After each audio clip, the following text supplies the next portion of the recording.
Welcome to the Real News Network. I'm Paul Jay. On Friday, President Obama met with King Abdullah in Saudi Arabia to repair frayed ties, New York Times said, to give assurances to Saudi Arabia on Syria and Iran. But the problems between the United States and Saudi Arabia go far deeper than just some assurances can fix. Saudi Arabia sees the negotiations with Iran and sees Iran itself as an existential threat. It also sees the Arab awakening, Arab Spring movements as existential threats. It sees the fight in Syria as part of a fight with Iran, again, as part of an existential threat. Well, the United States doesn't see these issues the same way. America's national interest, as articulated by President Obama, can see these issues as things that can be managed. Well, that puts them on quite a different page with the Saudis. Now joining us to talk about all of this is Madawi Al-Rasheed. She's a visiting professor at the Middle East Center at the London School of Economics and Political Science. She's originally from Saudi Arabia and currently lives in London. Her research focuses on history, society, religion, politics in Saudi Arabia and the Gulf, and her recent publications include A History of Saudi Arabia and A Most Masculine State. Thanks very much for joining us, Madawi. Thank you. So what do you think of what I'm suggesting? The difference here is Saudi Arabia sees these things as a real threat to their rule. The Americans don't, and American interest and Saudi interest isn't quite on the same page as much as it used to be. Yes, I think what brought all this rift between the US and Saudi Arabia is the Arab Uprising. In 2011, Saudi Arabia was shocked, and as a result of the uprising starting in North Africa and then moving close to home in Yemen, Bahrain, and even eastern Saudi Arabia. And therefore, Saudi Arabia developed two strategies to deal with this uprising. The first one is a determination to preserve monarchy as a form of government in the Arab world, starting with the GCC and then in North Africa, Morocco, and in Jordan. And the second strategy was to try using all means to revert the situation to the earlier phase when it had these loyal allies in the person of Mubarak and Zain al-Abidin bin Ali and the others. And therefore, Saudi Arabia wanted to return to a kind of militarized republicanism in places like Egypt and in Yemen and elsewhere. And therefore, it tried to play this role as a counter-revolutionary force in the Arab world. Now, from the perspective of the United States also didn't really desire this Arab uprising because it was very comfortable with the old Arab order, that even if it was cracking internally at the domestic level, it did serve the purpose of Washington, for example, in maintaining stability on top of a fermenting sort of chaos and repression. And therefore, the divergence between the US and Saudi Arabia came as a result of the US position that was not willing to save Mubarak, for example. So Egypt was key to this rift between the US and Riyadh. And on top of that, Saudi Arabia wanted to have another military adventure in Syria when it pushed through the Arab League first and then the United Nations Security Council, and finally putting pressure on Washington to deal with the Assad regime using military force, as it did in Libya. So Saudi Arabia was pushing for military action against Assad, but Western government, Washington, London, Paris, were talking about military action, but were not prepared to go into a war over Syria, simply because Syria was more complex than Libya, where military action or direct military intervention did take place. And hence, the conflict between Saudi Arabia and the US started at that moment when Riyadh realized that its pressure on Washington is not going to give the right result from the perspective of the Saudi regime. And finally, while Saudi Arabia was pushing the US to take military action against Iran's nuclear program. It was shocked when it transpired just a couple of months ago that Washington and Iran were carrying out secret negotiations organized under the patronage of nobody but Oman, an important member in the Gulf Cooperation Council.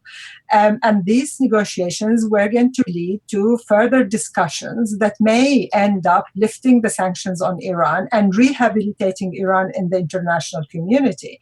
And therefore, Saudi Arabia realized that it cannot trust Washington anymore, because in the past 3, 4, 5 decades, Saudi Arabia was actually part of US policy in the Muslim world, let alone the Arab world. During the Cold War, Saudi Arabia was a close ally. It used its influence, its even religious ideology in order to fight communism in places like Afghanistan and elsewhere in the Arab world. It was a very, very, very close ally of the CIA, involved in a lot of the black ops and rather dirty operations. Oh, absolutely. I mean, it was going on for years, but Saudi Arabia felt that it is incumbent on Washington now to honor Saudi wishes, which obviously is not happening at the moment. Hence, Mr. Obama's visit to Riyadh was supposed to in inverted commas, assure Saudis of the close ties between the two countries. But I think the relationship had been fraught from the very beginning. Here is a country in the Middle East which has extreme wealth and also extreme importance to Muslims around the world. Yet this country remains the epitome of a repressive authoritarian monarchy that is allied with the United States, that claims to support democracy and human rights and freedom of expression and all the other things that democracies want to happen. Yet the Americans have decided that only realism would allow them to have relations as close and as intimate as the ones they have with Saudi Arabia. And I think in 2014, we're seeing the limits of this American realism in its foreign policy. And the rift with Saudi Arabia is symptomatic of this divergence of interest. And I think Washington wants to contain the Arab uprising and ensure that it can maintain good relations with whoever comes to power after these upheavals. Whereas the Saudis, from the very beginning, opposed the Arab uprising and wanted to return to the status quo ante and was not going to have anything less than that. It decided to put its diplomatic and political weight behind projects that actually undermine the Arab uprising and divert them.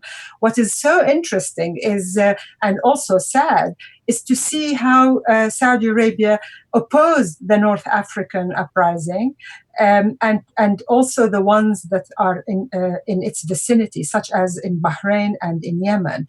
But against this background, it put all its full weight behind the Syrian uprising, to the detriment of the Syrian uprising and to diverting it from its early peaceful democratic demands into something that resembled a sectarian war. And this is really the unfortunate development that resulted from Saudi foreign policy and its strategies to derail the Arab Spring or the Arab uprisings. The American attitude towards the Saudis is to, in some extent, a little hard to understand at some level in terms of the broader national interest of the United States. And the only other one you can say that's like that is Israel, but that's a separate conversation. But there's a piece of this which I keep repeating because I don't want this story to go away, although the rest of the media has let this story go away, which is, and again, I don't. It's very hard for me to get my head around why. As I have said on the Real News many times, the Congressional Joint Committee investigating 9/11. One of the leaders of that was Senator Bob Graham, and we did a series of interviews with him. They concluded that the Saudi government, not individual rogue princes or something, the Saudi government, although, if I understand correctly from some of your work, the Saudi government is very medieval with essentially like fiefdoms and a king almost like a chairman of the board of the fiefdoms. But that being said, The Congressional Joint Committee found that the Saudi government facilitated and financed the 9/11 attacks. This was enough to justify an invasion of Afghanistan, although it had nothing to do with it.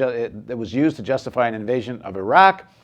Yet the American-Saudi relations kind of carry on as if none of that happened. Why is that? I think there are big questions to be asked in Washington itself. But from my perspective, it is simply a function of this so-called special relationship between Saudi Arabia and the U.S. But this special relationship has been magnified and made us believe that it's a holy alliance. And I think in politics, there are no holy alliances. But if you imagine that the 9/11 was the work of 15 hijackers who were not Saudi, who belonged to any other Arab countries, what would have happened to that Arab country? And how would Washington have reacted to that event? So there are big question marks. And I think perhaps the Obama administration is putting a brake or moving slower than previous administrations in dealing with Saudi Arabia and not sort of glorifying this medieval configuration. So, for example, on human rights, Washington lectures the whole world about abuse of human rights in countries that are deemed or considered to be unfriendly, but is completely silent on Saudi Arabia. Yes, there are reports on religious freedom, reports on abuse of human rights. That is the work of civil society, really, in the US and in the West in general. But it's never been an important issue brought openly for discussion by any American administration so far. And therefore, it is not a holy alliance. There are interest groups who want us to believe that this is a holy alliance, the US and Saudi Arabia. And obviously, here we're talking about military weapons companies, we're talking about oil companies, we're talking about those who benefit from this political umbrella that is provided by Washington to Saudi Arabia, and do not want to undermine this relationship in order to keep these business and economic and financial military relations going. Right. If this relationship were to rupture in some way, and they be open about 9/11, but also many other issues, yeah, it would rather piss off, excuse the language, a great deal of American arms manufacturers, because as the Saudis are one of the biggest purchasers of those arms there are, and they use that to play Europe, France, and England, the United States all off against each other. Yes, and I think initially when this so-called special relationship started in 1945, Saudi Arabia needed the US more than the US actually needed Saudi Arabia, until oil became abundant and the Saudi sort of government started having that surplus, which it recycled and used it to buy weapons from Western governments. But at the same time, the Saudis realized recently that they have this purchasing power. And immediately after any kind of rift between Washington and Riyadh, the Saudis tried to arrange visits to other Western countries or to Asia recently, and also offer to buy military equipment. And to just give you an example, which is really symptomatic of this kind of empowerment that the Saudi regime feels, recently Saudi Arabia pledged $3 billion to the Lebanese government, and also as aid to the Lebanese army, provided that this money is used to buy military equipment from France. And it is interesting that this happened at the time when the relationship with Washington was not going as usual. And therefore, the Saudis are using their power to purchase military equipment and have huge contracts, and not only contracts to buy, but also to maintain the equipment afterwards. So it's an ongoing sort of source of income for these companies. And therefore, it is using this purchasing power in order to put pressure on other governments, especially Western one, to remain silent on its own abuse of human rights, on its own undemocratic system, and also on its intrigues, whether they are direct or indirect in the Arab world and beyond. And I suppose the American position would be, they probably wouldn't say this openly, but they would say, well, what's the alternative to this regime? Yes, we've heard this argument for the last 30, 40 years. Remember when Egypt was under the dictatorship of Mr. Mubarak, everybody thought, oh, what is the alternative? The alternative is radical Islamists. And we saw how the Islamists did not even participate in bringing this dramatic change in 2011. But yes, when they were given an opportunity to participate in free elections, they did win. But then a year later, they were removed from power as a result of a coup. And therefore, the alternative is actually to allow these societies to have a breathing space, to allow them to form free associations, civil society, in order to prepare for the alternative. But one thing that is really important is I don't know of any dictatorship that prepares its society for an alternative. If it does, then it wouldn't be called a dictatorship, would it? Right. Okay, we're going to continue the discussion in a second part and delve a little more into Saudi Arabia's domestic politics, both within the elites and outside the elites. So please join us for part 2 of our interview about Saudi Arabia on the Real News Network.